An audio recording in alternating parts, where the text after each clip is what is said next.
some more details to Thursday's technique because I missed a few things and it showed up in sparring when I was sparring at St. Albans. So I got side and I'm ready to do my this, which I can do, and even though I get my head on the ground, he found it quite easy to escape, not just the arm, but his whole, you see his whole body, so he could breathe and shit, and it was really hard to control. And I missed a crucial detail. Okay, and the crucial detail is this. It's much harder to escape from here. Then is it kind of just giving me that drive? You need control of the far shoulder, and that's by using a very common, we do it in gi, but with gi, people tend to grab the gi, obviously, and they grab in here. But in Nogi you don't have that. So the ET middle finger goes under the armpit, you can cup in, and it's a remarkably powerful control point. Even just here, I mean, you're trying to escape from here. Not doing anything, no strength needed, no energy expenditure. Just using your middle finger as a hook, bring it in, that encourages you to do a bicep curl into here, and your shoulder drives in. And that's pretty neat. So get that into your system, especially for Nogi. You can do gi as well. It's a good control thing. Obviously, crossface comes in. The next thing you want to do is it's like you're going to north-south. Keep that elbow down.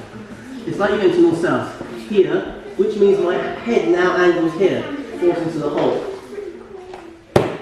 Then you step across and keep your knees high. So he's trying to defend. I push down. Push down, it's very hard to defend that, and then we can begin our process for katagatame. So let's again, make sure I do some of this. So finger, grip, crossface. This is in the way. I now go to pretend north-south, so I'm driving that shoulder in. So it looks like I'm going north-south, but I'm not doing that thing. I'm still here. Now I have a space, see that V here? I bring that head to the ground. I don't even have to use my head to drive it open. All I need to do is step across, and with my shin in place across the thigh, I push that down when I drive my head across. So you have the counter force. Yeah. Then you do the windshield wiper, and you can, use your head to manipulate that arm back into place, and you can work your katagatame. So 2 additional things there. I should preface this by saying, this technique works against somebody who doesn't give you the nice frame. See, on Thursday I showed you, look at that nice frame. Pop, pop, bang. Against a good blue belt upwards, you're not going to do that. They keep it very tight. Very tight. They'll frame, but you don't have that. So you have to do this, you have to do this. Once your head is there, you drive in, you can start levering open the elbow, and then you can drive across. Do you want to see that? There's pressure on that side of the neck, and there's pressure on that side of the neck. The side on this neck nearest to me is his own shoulder, the other side is my bicep for true katagatame. We also looked at Nogi Ezekiel, which is my forearm. But it's effectively the same sort of thing, operation. It's the same with leg triangle as well, creating blood artery pressure here and his own shoulder here. All right. How you do that, it kind of depends on who teaches you and what you prefer. There are various options. So we're going to look at the finish again. So I say I'm in this position here, and let's go through the mechanics again. I need my bicep in as close a contact to almost can. So sometimes I might lift the head and reach that further. Now we've got very good close contact. I can't get it any closer. Just as a stability measure, I S-grip. But I'm not pulling my arm. This is a strength move, all right? And it's just merely to pin it down here. And then what I'm going to do is I'm going to walk around. Now some people will tap from this, some people don't. It is meant to be quite a slow submission. It will take time. But you know what? Hammer's not going anywhere. Oh, yeah. No. Now I'm going to raise my chest and look. See, I'll use my chest. So last time I taught using my head and shoulder. Yes, they are factors. But the thing that's the most powerful part of your body is obviously the chest in this particular scenario. See, I'm just gently lifting my chest up, and that forces the arm to go into place to create that finish. Very powerful. Do you want to see that? Defenses, okay? It's probably already too late. There are defenses where you grab the leg. What you want is, you can't affect this.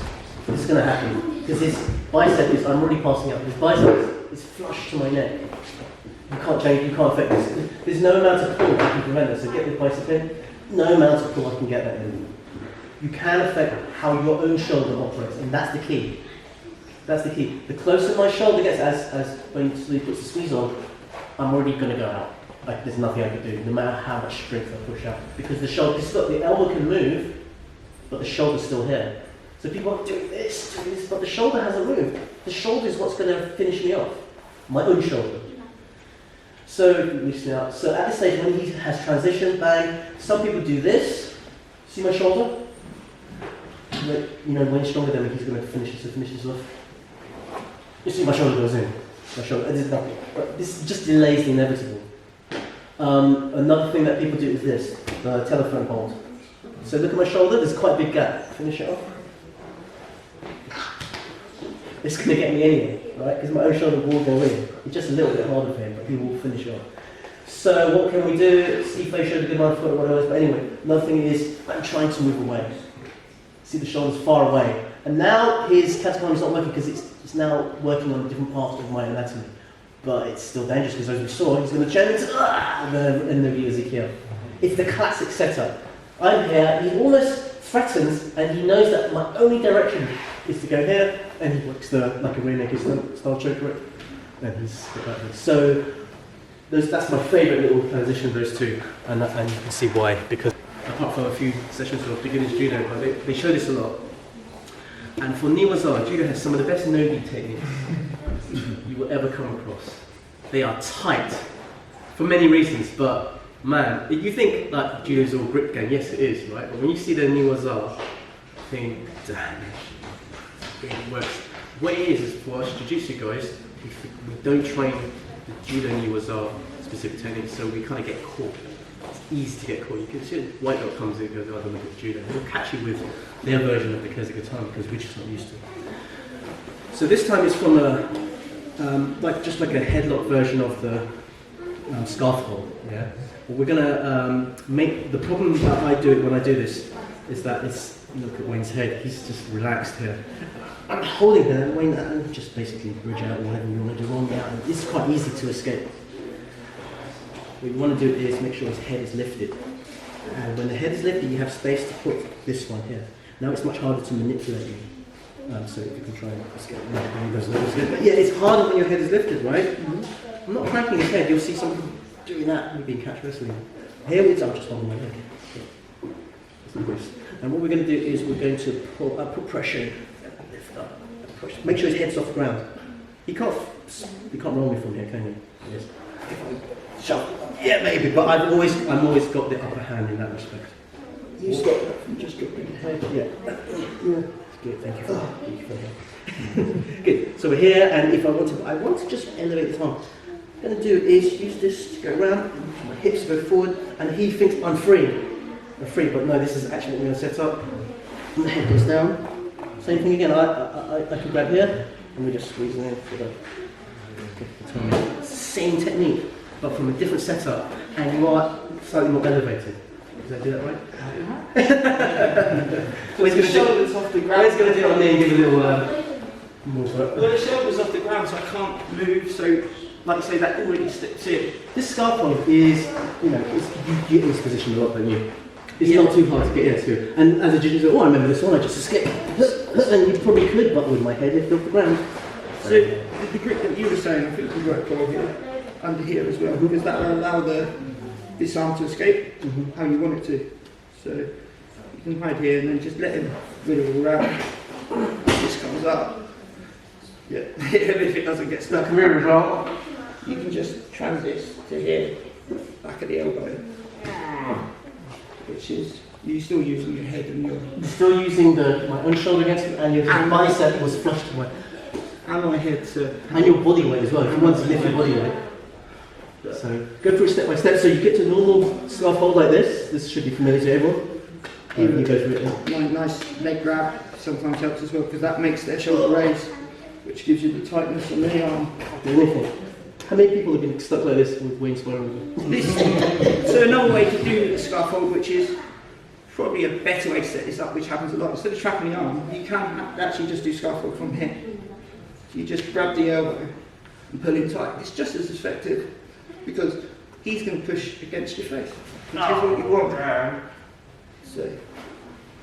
But that's so baiting it in a little bit. To be fair, for me as a jiu-jitsu guy, I don't want this arm, Exactly, so I fight as much as I to frame off. Yeah, which is a nice grip even from here to just cut under here. So I'm framing off here, thinking I can do something. Without even. Yeah.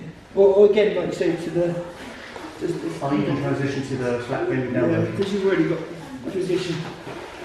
It's tight all the way through, isn't it? So Learning things, new things every day.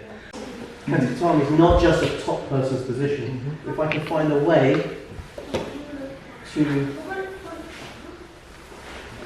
and then we are working our technique here. I'm trying to get this thing. It's a little cranky because I haven't quite got the side angle, but if I could get this across here, my bicep here, and here, it's basically the same thing as if I was reversed and I was on top of him. But I don't have that ability to walk my legs around, so it has to be more of a very trick style. I'm trying to, and I'm using my shoulders to drive in here. Because the tendency to do this one is to push down, quite down, and that kind of, there's a limit, but it also hurts his neck, the back of his neck. Whereas you're forgetting that it's meant to affect the arteries. So if I get a bit more of an angle here, and my bicep stays the same, and I'm using my pressure to finish off, and we get that triangular effect on there. So we need to work a setup. So this is a good one, the gift wrap. Here, make it not cranking on the back of his neck, but you want to break pressure on the carotid, on the sides here, which is the challenge. Want to try that, guys? Yeah, 1, 2, 3. And then that leads nicely onto maybe a week or two.